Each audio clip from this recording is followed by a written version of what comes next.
আপনি তো অফিস আদালতে চাকরি করবেন, ওই ঠ্যাঙ্গের উপর ঠ্যাং তুইলা আপনি নার্সারিতে ম্যানেজারি করবেন কে? অভিজ্ঞতার জন্য আমার ইচ্ছা আছে নার্সারি নিয়ে কিছু একটা করার। রিদি মামুনি তো অন্ধ, চোখে দেখে না। আমগো একজন ম্যানেজার লাগবে। রিদি মামুনি এই নার্সারির এখন মালিক।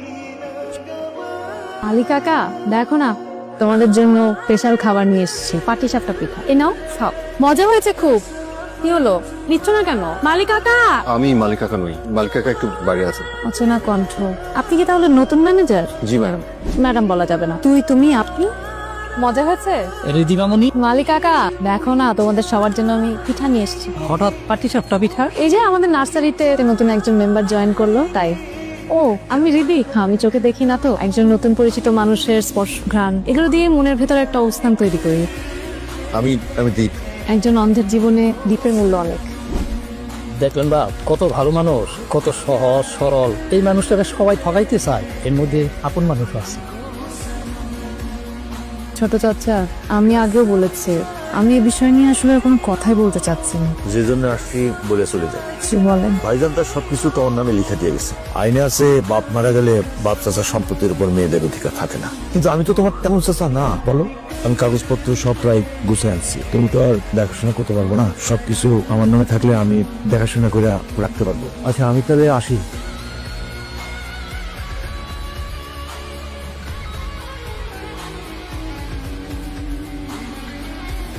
সিগারেটের গন্ধ।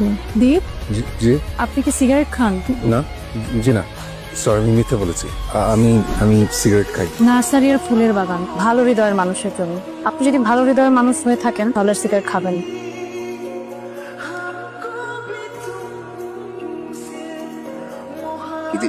দীপ বলুন। আমি আপনাদের মতো একজন ভালো হৃদয়ের মানুষ হচ্ছে। মানুষ চাইলেই খারাপ হতে পারে না, কিন্তু মানুষ চাইলেই ভালো হতে পারে। আমি ঠিক করছি আমি আর সিগারেট খাবো না। তাই আমি চাই যে আমার যে সিগারেটের প্যাকেট আর লাইটারটা আপনি নিজ হাতে ছুঁড়ে দূরে দূরে কোথাও ফেলে দিন। শিওর? একদম 100%। কত দূর গিয়ে পড়েছে? অনেক দূর। কংগ্রাচুলেশনস। কংগ্রাচুলেশনস কেন? এই মাত্র একটা ওয়ার্ল্ড রেকর্ড করেছে। World record? কারণ আমি শিওর কোন স্মোকারকে বলার পর এত দ্রুত রেসপন্স করে না, এত দ্রুত কেউ সিগারেট ছাড়তে পারে না। গিনেস বুক অফ ওয়ার্ল্ড রেকর্ডের নাম লেখানো উচিত। মালিক কাকা, কি মনে হচ্ছে? খুব সৎ ছেলে, অনেক ভালো ছেলে। তুমি কিন্তু খুব অল্পতেই সবাইকে বিশ্বাস করে থাকো। তুমিও তো আমার থেকেও বেশি। এই ছেলে অনেক ভালো, অনেক। কি বলছে? পা মুচকে গেছে। এমনিতেই চোখে দেখি, এরপর এখন পাটাও ভাঙা। মানুষ আমাকে কি বলবো বলেন তো? ল্যাংড়া কান্না। আপনাকে একটা প্রশ্ন করি। বলুন। এত কষ্টের মধ্যে থেকেও আপনি এত হাসি খুশি কিভাবে থাকেন? আমার বাবা সবসময় একটা কথা বলতেন, জীবনে যত কষ্টই আসুক না কেন সবসময় হাসি মুখে থাক, তাহলে দেখবে জীবনটা অনেক সহজ হয়ে যাবে। এই যে ধরুন আমার জীবন, আমি যদি সবকিছু হাসি মুখে মেনে না নিতাম কিভাবে বেঁচে থাকতাম। আমার পুরো পরিবারটা সবকিছু এলোমেলো হয়ে গেল। বাবা মা আমাকে ছেড়ে চলে গেল, আমি বেঁচে গেলাম কিন্তু অন্ধ, আমি কিছুই দেখতে পাচ্ছি না। টাকা তো মানে পয়সা আপনাকে সিঁড়ি বাইতে হবে। এখন সরি, কিছু করার নেই। একটা সেকেন্ড।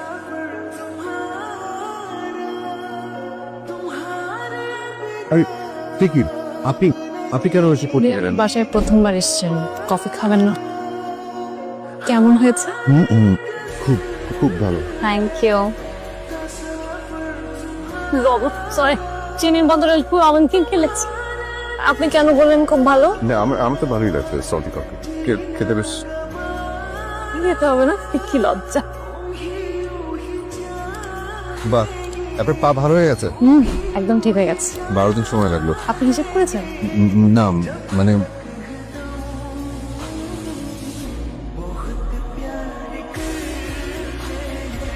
আমাকে কেমন লাগছে? খুব সুন্দর। অনেকদিন পর এমনি সেজেছি। যেমন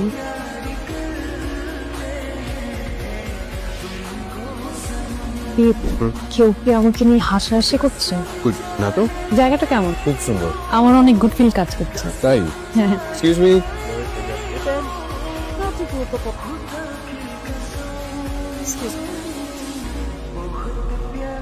দিদি আপনি কেন কাঁদছেন কেন দিদি? আপনি কেন আমাকে মিথ্যা বলেছেন? কেন বলেছেন আমাকে দেখতে সুন্দর লাগছে? আমি তো বলিনি, আমি সুন্দর একটা মন দিয়ে আপনাকে দেখেছি, তাই আমার কাছে সুন্দর লেগেছে। আর যাদের মন অসুন্দর তারা হয়তো আপনাকে নিয়ে। আজকে অনেকদিন পর আমি অনেক হ্যাপি ছিলাম। আজকের দিনটা যেরকম আনহ্যাপি হয়ে যাবে আমি বুঝতে পারি। একটা অসুন্দর মনের মানুষগুলো তারা আপনাকে সুন্দর চোখে দেখবে। আপনি কি সবসময় আমার জীবনের ভাবে দিক জ্বালিয়ে যাবেন? আমি আমার সর্বোচ্চ দিয়ে চেষ্টা করবো। আপনার চেষ্টার নাম কি? টেক কেয়ার নাকি ডিউটি? টেক কেয়ার করার সাধ্য কি আমার আছে? ডিউটি। আমি একাই যেতে পারি। দিদি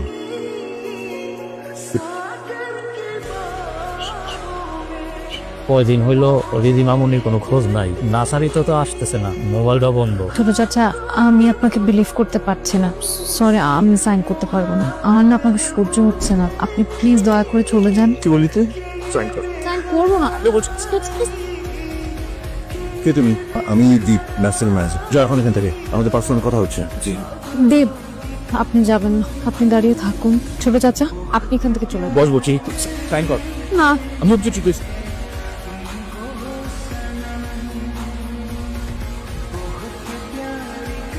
আমি যদি ম্যানেজার, আমি থাকতে ওরা একটা ফুলের টোকা আমি পড়তে দেবো।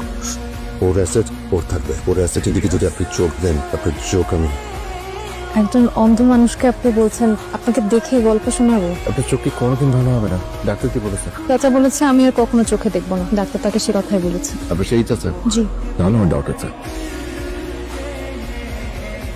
ঠিক আছে, আমাকে ভিতরে ডাকছে। আমাকে আপনি বসেন, আমি আসছি। ওয়েলকাম। আসবো। ওয়ালাইকুম আসসালাম, বসুন। কি বললো? দিদি আপনি ভালো হয়ে যাবেন। ডক্টর বলেছে আপনি গুড নিউজ, চোখ ভালো হবে, কিন্তু অপারেশন করতে হবে। আমি আপনাকে দেখতে পাবো। ও বলে কি গাজীপুরের জমিটা কি তুমি সত্যি বিক্রি করবা? জি ভাবি। আব্বা অনেক কষ্ট করে সম্পত্তি করে বসছে, তুই বিক্রি করবি মানে? আমি শুধু আমার ভাগেরটা বিক্রি করবো ভাইয়া। তুই বললেই তো হবে না। আমি বলেছি আমার ভাগেরটা আমি বিক্রি করবো, বাস। আচ্ছা আচ্ছা ঠিক আছে, মাথা ঠান্ডা করো। ঠিক আছে, তুই তো টাকা পেয়ে যাবে, আর জমি আমার নামে দলিল করে দিবি। কালো অপারেশন। কাল অপারেশন। আপনি আবার আগের মতো সব কিছু দেখতে পাবেন। চোখ খুলে সবার প্রথমে আমি আপনাকে দেখতে চাই। আমার অন্ধকার জীবনে আলো হয়ে এসেছে, তারপর সেই অন্ধকার কি চিরতরে বিদায় করে দিচ্ছেন। আমি তাকে সবার প্রথম দেখতে চাই।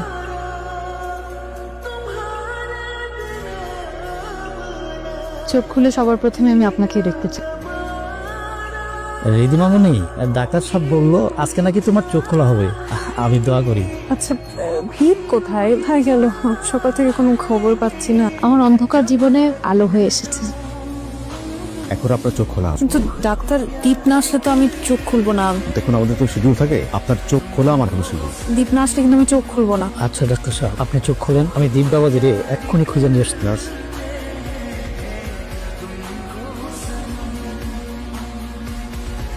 ধীরে ধীরে সুস্থ করবেন। না ডাক্তার, দীপ না আসলে আমি চোখ খুলবো না। দেখুন আপনার ট্রিটমেন্ট করতে আসছে, ছেলে খেলা না। রিদি মামুনি, তুমি চোখ খোলো, তাকাও। দীপ বাবাজি আসবে না, তোমার একটা চিঠি দিয়ে গেছে, সে চাই চোখ খুলে তুমি সেই চিঠিটা পড়ো। কি বলো? দেখতে পাচ্ছেন? আপনার চোখের উপর পেছনে যাবে না। প্লিজ আমাকে একা থাকতে দিন, আমাকে চিঠি পড়তে দিন। প্রীতি, আমি জানি তুমি আমাকে ভালোবেসে ফেলেছ, আর তাই চোখ খুলে তুমি সবার আগে আমাকে দেখতে চেয়েছে, কিন্তু তোমার এই ইচ্ছার সামনে দাঁড়ানোর সাহস আমার নেই। কারণ তুমি জানোই না যে তুমি ভালোবেসে ফেলেছ সেই মানুষটি তোমার বাবা মায়ের খুনি। চোখ বুঝলে সেই দুর্বিষহ দিন আমি এখনো দেখতে পাই। আমি ফোনে কথা বলতে বলতে ডফ করছিলাম, একটা ক্ষণিকের ভুলে ঘটে যায় সেই ভয়ঙ্কর অ্যাক্সিডেন্ট। বিশ্বাস করো, সাধারণ মানুষের সাথে মিশে আমি সেদিন তোমাদের হসপিটালে নিয়ে এসেছি, বাঁচিয়ে তুলতে চেয়েছিলাম, পাইনি। ডাক্তার যখন এসে বললো তোমার বাবা মা মারা গেছে, তুমি অন্ধ হয়ে গেছো, নিজেকে পৃথিবীর নিকৃষ্টতম অপরাধী মনে হচ্ছে। আমি চেষ্টা করেছি যতটা পারা যায় আমার ভুলের মাসুল দেওয়ার। তাই আমি তোমার জীবনে এসেছিলাম একটু হলেও ভুলের প্রায়শ্চিত্ত করতে, সামান্য হলেও ক্ষতি পুষিয়ে দেওয়ার চেষ্টা করতে।